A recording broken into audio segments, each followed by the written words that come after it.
दोस्तों, आज हम जानेंगे 4 ऐसे महाभारत कालीन शस्त्रों के बारे में जो अपने आप में बहुत शक्तिशाली थे और मान्यताओं के अनुसार आज भी इस पृथ्वी पर मौजूद हैं।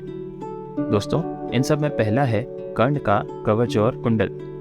महाभारत के अनुसार यह दिव्य कवच और कुंडल कर्ण के साथ उसके जन्म से ही मौजूद थे, क्योंकि कर्ण की उत्पत्ति सूर्यदेव के आशीर्वाद से हुई थी, तो सूर्यदेव ने ही अपने पुत्र की रक्षा हेतु यह कवच और कुंडल कर्ण को प्रदान किए थे और जन्म से ही इन्होंने कर्ण का भली भांति रक्षण भी किया था। महाभारत के युद्ध में श्री कृष्ण यह अच्छे से जानते थे कि जब तक यह कवच और कुंडल कर्ण के पास मौजूद है तब तक उसे हरा पाना असंभव है, और इसीलिए वह भगवान इंद्र के पास जाते हैं और उनसे कहते हैं कि ब्राह्मण वेश में आकर उन्हें कर्ण से भिक्षा के रूप में यानी कि दान के रूप में कर्ण से कवच और कुंडल मांगने पड़ेंगे। क्योंकि अर्जुन इंद्रदेव का पुत्र था, इसीलिए अपने पुत्र की रक्षा हेतु इंद्रदेव को ब्राह्मण वेश धारण करके कर्ण से कवच और कुंडल लेने पड़े थे। कहा जाता है कि यह छल करने के बाद इंद्रदेव स्वर्ग में नहीं घुस पाए थे। दोस्तों, ऐसी मान्यता है कि यह कवच और कुंडल को पुरी के निकट कोणार्क में दफनाया गया है, और जब कलयुग का अंत करने कल्कि अवतार जन्म लेंगे तभी यह कवच और कुंडल उन्हें प्राप्त हो जाएंगे। नंबर 2 पर है अश्वत्थामा की मणि। दोस्तों, जैसा कि हम जानते ही हैं, अश्वत्थामा के सिर पर जन्म से ही एक मणि मौजूद थी जो कि अमूल्य थी, और यह मणि उसके सिर पर इसलिए थी क्योंकि अश्वत्थामा शिव के अंश थे, और यह इस मणि का ही प्रभाव था कि अश्वत्थामा को दैत्य, दानव, शास्त्र, देव आदि से निर्भय रखते थे और किसी भी अस्त्र शस्त्र का असर उन पर नहीं हो पाता था। लेकिन जब अश्वत्थामा ने धोखे से पांडवों का वंश खत्म करना चाहा और ब्रह्मास्त्र तक उपयोग किया, तब श्री कृष्ण ने अपना सुदर्शन चक्र इस्तेमाल करते हुए उस मणि को अश्वत्थामा के सिर से अलग कर दिया और उसे श्रापित किया कि समय के अंत तक उसे जीवित रहना होगा।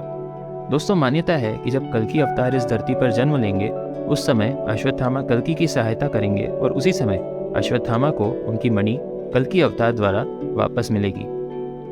नंबर 3 पर आता है पांचजन्य शंख। दोस्तों, ऐसा कहा जाता है कि जब महाभारत का युद्ध चलता था तो पांडवों की सेना में उत्साह का संचार करने के लिए श्री कृष्ण पांचजन्य शंख का उपयोग करते थे, और यह शंख की आवाज सुनते ही कौरवों की सेना में भय का वातावरण छा जाता था। दोस्तों, आप हमें कमेंट सेक्शन में यह बताइए कि भीम के शंख का नाम क्या था, और अगर वीडियो पसंद आ रहा हो तो इसे लाइक करके हमारे चैनल को सब्सक्राइब कर लीजिए, क्योंकि ऐसे ही वीडियोस हम आगे भी लाते रहेंगे। दोस्तों, ऐसा कहा जाता है कि इस शंख की ध्वनि शेर की गर्जना से भी अधिक भयभीत कर देने वाली थी, और यह मान्यता है कि यह शंख आज भी इस पृथ्वी पर मौजूद है और शायद हरियाणा के करनाल जिले के 15 किलोमीटर दूर महर्षि पाराशर के आश्रम में मौजूद था और वहां से चोरी हो गया था। दोस्तों, नंबर 4 पर आते हैं दिव्य धनुष और तरकश। महर्षि दधीची की हड्डियों से 3 धनुष बने थे, जिनका नाम था गांडीव, पिनाक और सारंग। जैसा कि हम सब जानते ही हैं, गांडीव धनुष अर्जुन को प्राप्त हुआ था, और ऐसी मान्यता है कि इस धनुष की डंकार से ही युद्ध क्षेत्र गूंज उठता था।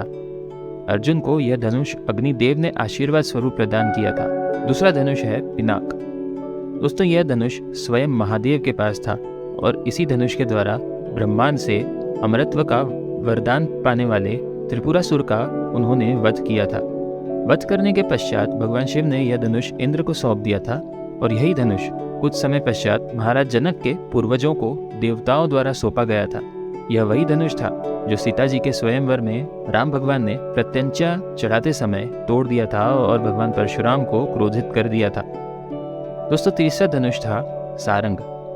यह धनुष भगवान श्री कृष्ण के पास होता था, और ऐसा माना जाता है कि लक्ष्मणा स्वयंवर में इसी धनुष की सहायता से भगवान यह स्वयंवर जीतकर लक्ष्मणा से विवाह कर पाए थे।